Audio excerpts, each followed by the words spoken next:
أعوذ بالله السميع العليم من الشيطان الرجيم بسم الله الرحمن الرحيم. Au nom d'Allah, l'audient, l'omniscient, nous lui demandons sa protection contre Satan le lapidé.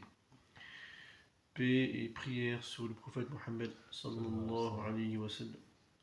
Louange à Allah subhanahu wa ta'ala, maître de l'univers. Chers frères et sœurs en islam, assalamu alaikum wa rahmatullahi ta'ala wa barakatuh. Nous vous saluons avec la meilleure des salutations, qui est la salutation de l'islam. Nous sommes aujourd'hui avec vous, premier chapitre de la leçon numéro 3, sur le livre de l'imam Malik, qui s'appelle Muwatta Malik. Nous poursuivons les hadiths. Yahya m'a relaté selon Malik, selon Yahya ibn Sa'id, selon Umrata ibn Abdurrahman. Et en Jula, ici, nous avions dit Urwata, mais c'est Umrata. Selon Aïcha, l'épouse du prophète, sallallahu alayhi wa sallam, qu'elle a dit que le prophète, sallallahu alayhi wa sallam, priait le subh. Et lorsqu'il priait le subh, il a été dit que les femmes s'en allaient, emballées avec leurs grands boubous, et on ne les reconnaissait pas, on ne pouvait pas les reconnaître dans l'obscurité du fait de la nuit. Ceci nous donne donc ici une indication sur le moment où la prière de subh était célébrée. En vérité, il priait la prière de subh. Les femmes étaient couvertes de leurs boubous, c'est-à-dire fermées, et les gens ne pouvaient pas les distinguer. Ce qui veut dire que l'heure de subh était aussi dans l'obscurité. Il m'a été relaté de Malik, selon Zayd ibn Aslama, selon Atta ibn Yasar, selon Busri ibn Sa'id et selon A'raji, et ils relataient tous la même chose. Selon Abu Huraira radiyallahu anhu, donc Abdurrahman ibn Sakhar, il est entré en islam à cause de la faim. C'est-à-dire que Abu Huraira, il s'appelait en réalité Abdurrahman ibn Sakhar. Il est entré donc en islam à cause de la faim. Et son surnom est Abu Huraira, le père des chats, car il aimait beaucoup les chats. À chaque fois qu'il voulait se marier, il a été dit que cela ne fonctionnait jamais, cela ne marchait jamais.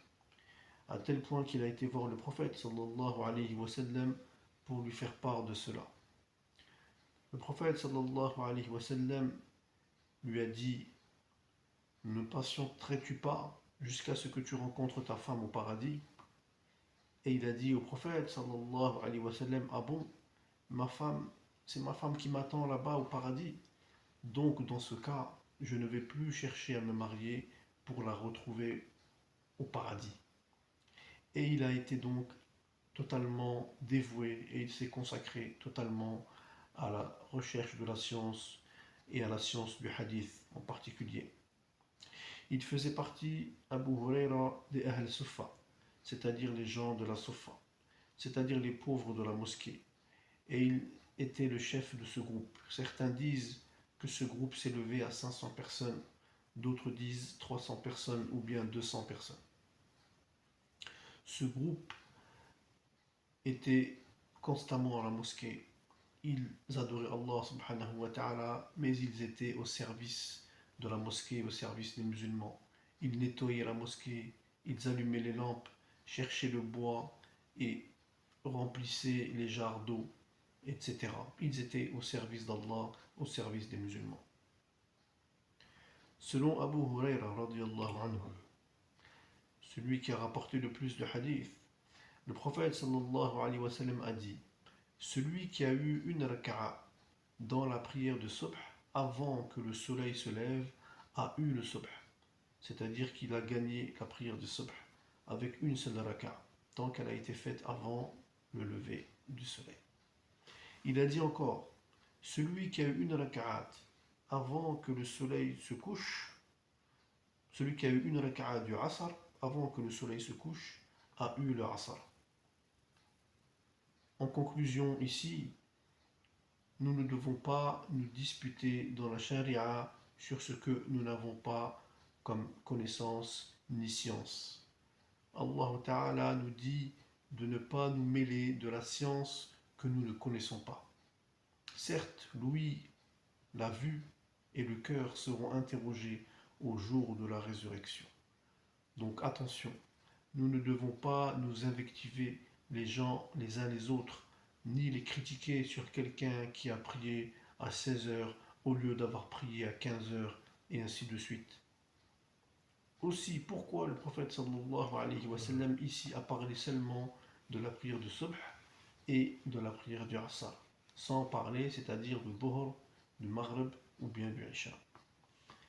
C'est parce que ces deux prières sont particulières et ont plus de baraka que Allah subhanahu wa ta'ala donne à son serviteur.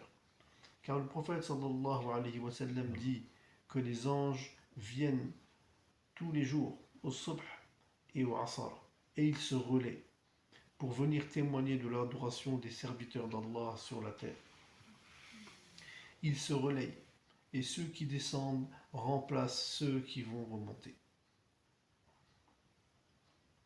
Quand les anges remontent auprès d'Allah subhanahu wa ta'ala, Allah ta'ala leur demande, et Allah sait mieux que quiconque, comment avez-vous trouvé mes serviteurs sur terre? Ils vont répondre, nous les avons trouvés en prière lorsque nous sommes arrivés, puis lorsque nous sommes repartis, ils étaient toujours en prière. Alors à ce moment-là, Allah subhanahu wa ta'ala dit que je témoigne que je les ai tous pardonnés. Alors les anges disent que parmi eux, il y avait quelqu'un qui est venu pour autre chose, pour une affaire particulière. Mais Allah subhanahu wa ta'ala dit que tant qu'il est venu, je le pardonne aussi. Allahu Akbar. Les malaïkas, c'est-à-dire les anges, se relayent. Ceux qui viennent au Asr aujourd'hui et repartent demain au Asr. Voilà pourquoi le prophète sallallahu alayhi wa sallam a parlé de ces deux prières importantes, c'est-à-dire la prière de Subh et la prière du Asr. Ici nous disons que si la personne était en ville ou occupée jusqu'à ce que l'heure du Asr est passée, et à ce moment-là tu te rappelles que le Asr est passé et tu l'as faite avant le coucher du soleil, alors ta prière est validée. Allah Ta'ala dit, faites la prière quand tu te rappelles de moi. Wa aqimi salata li dhikri. Donc, nous disons, ici, celui qui par occupation et épreuve, au moment où il se rappelle de Allah Ta'ala, prie avant le coucher du soleil, c'est-à-dire avant la limite, sa prière est validée. Il ne faut pas venir prier avec précipitation jusqu'à ce que nous pouvons voir parfois une personne qui va courir pour aller vers la mosquée.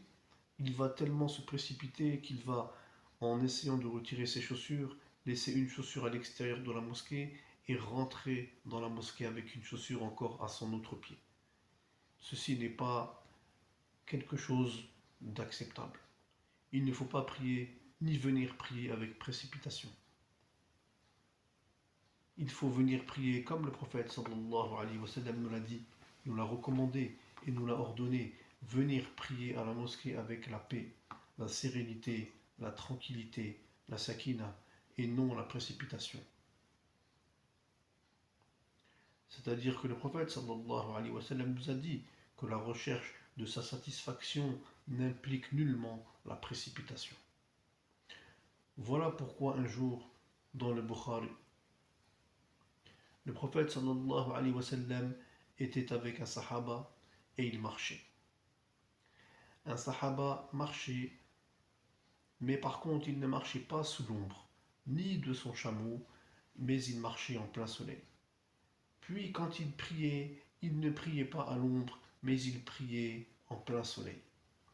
Alors, le prophète sallallahu alayhi wa sallam, ayant remarqué cela, questionna le sahabi en lui demandant pourquoi fais-tu cela? Et celui-ci a répondu que je priais au soleil et je marchais au soleil pour que Allah voie ma souffrance pour lui. Alors le prophète sallallahu alayhi wa sallam lui a dit non, Allah Ta'ala n'a pas besoin de cela. Allah subhanahu wa ta'ala n'a pas besoin de cette souffrance, n'a pas besoin de ta souffrance. Mais Allah subhanahu wa ta'ala nous demande de l'adorer avec bonne intention, bonne niya, selon la sunna du prophète Mohammed sallallahu alayhi wa sallam. Et il nous demande nullement de l'adorer de cette façon, avec souffrance, complètement inutile. Effectivement, ce sahabi devait plutôt se protéger du soleil, comme les autres, pour ne pas tomber malade.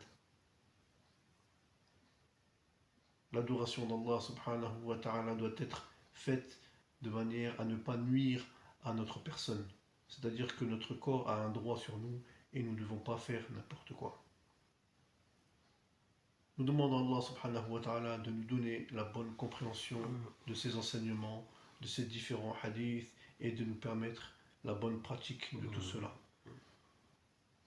وصلى الله على رسول الكريم السلام عليكم ورحمة الله تعالى وبركاته.